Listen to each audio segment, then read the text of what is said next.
నమస్కారం వీణాపాణి గారు. నమస్కారం అండి. మొత్తానికి మీ పాటలు నన్ను ఇక్కడ లాక్కొచ్చినాయండి. సంతోషం అండి. ఎట్లా ఎప్పుడు వచ్చింది ఈ ఆలోచన, ఈ పాటలు చేయాలనే ఆలోచన? అది total credit goes to Tanikella Bharani garu. అంటే ఆయన రాయటం, ఆయన రాస్తున్నప్పుడే నేను కంపోజ్ చేయటం క్షణాల్లో జరిగిపోయాయి అనమాట. ఆయనకి ఎలా జరిగిందంటే, ఇది శివతత్వాలు రాయాలనే ఆలోచన ఆయనకి లేదు. అయ్యప్ప దేవాలయానికి వెళుతున్న భక్తులు ఒకసారి 30 మందో 35 మందో చనిపోయినారు. కొండ చర్యలు విరిగిపడి. అవును. ఈయన దాదాపు 15 సార్లు భరణి గారు వెళ్ళొచ్చారు అక్కడికి. ఏమిటయ్యా ఇది, అయ్యప్ప నిన్ను చూడటానికి వెళితే నువ్వు తీసేసుకొని పోవటం ఏంటి అయ్యయ్యో అని ఎంతో మనసు ఖేదపడిపోయి బాధపడిపోయినాడు ఆయన. అప్పుడు ఆటగదరా శివ, ఆటగద కేశవ అని ఆయనకి నోట్లో నుంచి వచ్చింది. అప్పుడు ఆయన నా దగ్గర సంగీతం నేర్చుకుంటే ఉండేవారు భరణి గారు. ఆయనకి సంగీతం అంటే ఇంట్రెస్ట్, ఆయనకి బాగా ఇష్టం. నాటకాలు రాసేవాళ్ళు, నాటికలు రాసేవాళ్ళు, వేసేవాళ్ళు. సంగీతం బాగా ఇష్టం ఆయనకి. మంచి మంచి సంగీత కచేరీలు వెళ్ళటం, మంగళంపల్లి గారు పెద్ద పెద్ద మహానుభావులు అందరూ వినటం ఆయనకి బాగా ఇష్టం. ఆయనకి సంగీతం ఇష్టం కాబట్టి నా స్నేహం ఆయనకి ఇష్టమైంది. మా ఇద్దరి పరిచయం అదే మొట్టమొదట.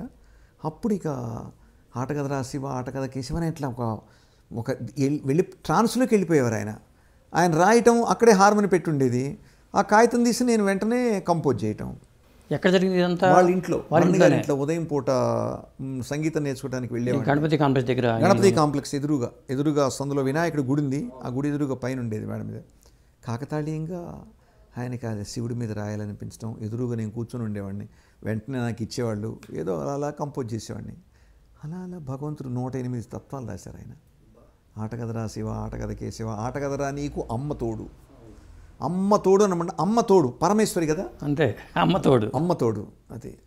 అందుకని అట్లా భరణి గారి కళ నుంచి జాలువారటం, నేను స్వరపరచటం, తర్వాత అది బాలుగారి చేత పాడించాలని ఆయన అన్నారు. కానీ భరణి గారే పాడారు కదా కొన్ని. అప్పుడు కొన్ని బాలుగారు కొన్ని చేశారు. నేనేమన్నానంటే, సార్ దీనికి బాలసుబ్రహ్మణ్యం గారి కన్నా మీ హృదయంలో నుంచి జాలువారింది కాబట్టి మీరు పాడినా బాగుంటుందండి, ప్రయత్నం చేద్దామండి అన్నాం. ఆయన దానికి అంగీకరించడం, మొత్తం ఆయనే పాడటం జరిగిందండి. మొత్తం అన్నీ ఆయనే పాడారా? మొత్తం అన్ని ఆటగదరా శివ మొత్తం ఆయనే పాడారు. మీరు వినే నాలోన శివగల్డు క్యాసెట్టు బాలుగారు ఈయన పాడారు, భరణి గారు పాడారు, జానక్ గారు, సుశీల్ గారు పాడారు. అట్లాగా. కరెక్ట్. నిత్య సంతోష్ని భరణి గారు, జానకి గారు, సుశీల్ గారు, నలుగురు పాడారు. చాలా అద్భుతంగా వచ్చినాయండి. ఏ సంవత్సరం ఇది జరిగింది? దాదాపు 18 సంవత్సరాలు అయిందండి. ఇప్పటికి 18-17 ఏళ్ళు అయిందండి. మీరు ఆదిత్య వాళ్ళకి ఇచ్చారా ఇది ఎట్లా? ఆదిత్య వాళ్ళకి ఇచ్చేసామండి. అప్పుడు కంపెనీ వాళ్ళు తీసేసుకునేవాళ్ళు కదా, ఆదిత్య కంపెనీ వాళ్ళు తీసేసుకొని పెద్ద ఫంక్షన్ చేసి, బాలసుబ్రహ్మణ్యం గారు, విశ్వనాథ్ గారు, ఒక శైవం ఒక సంస్థ ఉండేదండి. ఆ సంస్థ వాళ్ళు ఈ క్యాసెట్ని చేయించేసి పెద్ద ఘనంగా రిలీజ్ చేశారు. ఆటగదరా శివ అని పేరు పెట్టి, నాలోని శివుడు గల్డని పేరు పెట్టి, బాలు గారు, విశ్వనాథ్ గారి చేతుల మీదుగా రిలీజ్ అయిందండి.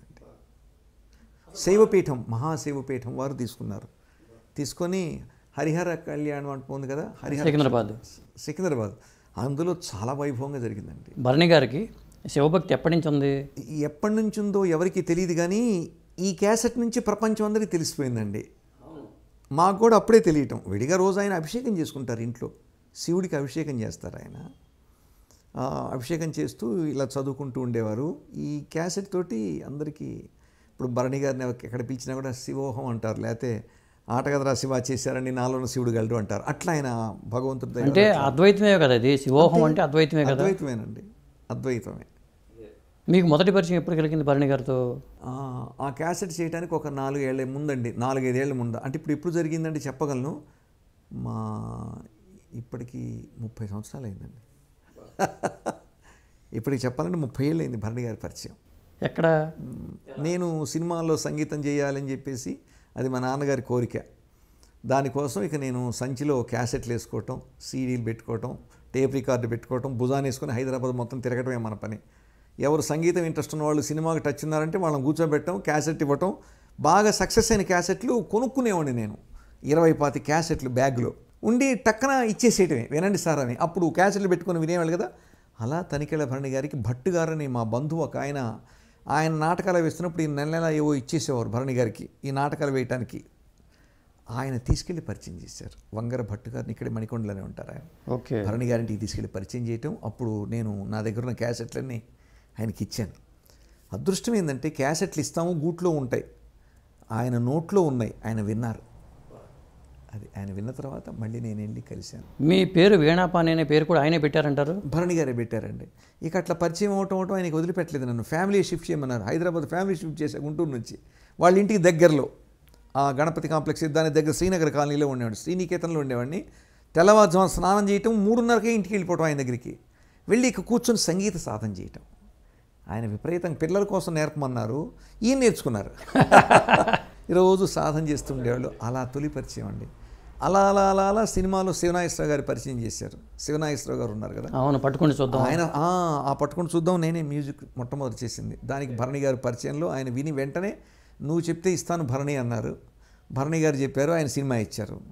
పట్టుకొని చూద్దాం సినిమా. అప్పుడు శివనాగేశ్వరరావు గారు అడిగారు భరణి గారిని, రమణమూర్తి కదా ఇతని పేరు, ఏదైనా కొత్త పేరు పెడదామని అడిగారు. ఈయనకి ఈ సంగీతం పిచ్చిగా నాతో అప్పటికి 4 ఏళ్ల బట్టి ప్రయాణం చేస్తున్నారు కదా, పూజ చేసుకుని వచ్చేసి వాళ్ళ నుంచి మీ పేరు వీణాపాణి అండి అన్నారు.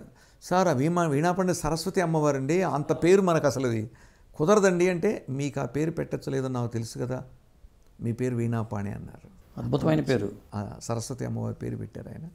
మీ సంగీతం గురించి నాకు తెలీదా, నేను అంటాను అనవసరంగా అని దేవుడి గుడిలో నుంచి ఒక మాట అన్నారు. వరవీణ మృదుపాణి అనుకుంటూ వచ్చారు. వరవీణలో వీణ తీసి మృదుపాణిలో పాణి తీసి వీణాపాణిని పెట్టేశారు. అద్భుతంగా వచ్చింది. ఆ సినిమా 100 రోజులు ప్రదర్శించబడింది. వరంగల్లో 100 రోజుల ఫంక్షన్ జరిగింది. అప్పుడు జంధ్యాల గారి చేతుల మీదుగా మేమందరం అవార్డు అందుకున్నాం. ఒక మధురమైన అనుభూతి అది. సొంతూరు ఎక్కడండి మీది? గుంటూరు అండి. గుంటూరు దగ్గర రావెల. అమరావతికి గుంటూరుకి మధ్యలో అడ్డు రోడ్డు అని ఉంటుంది, అక్కడ ఒక 5 కిలోమీటర్ల దూరంలో ఉంటుంది.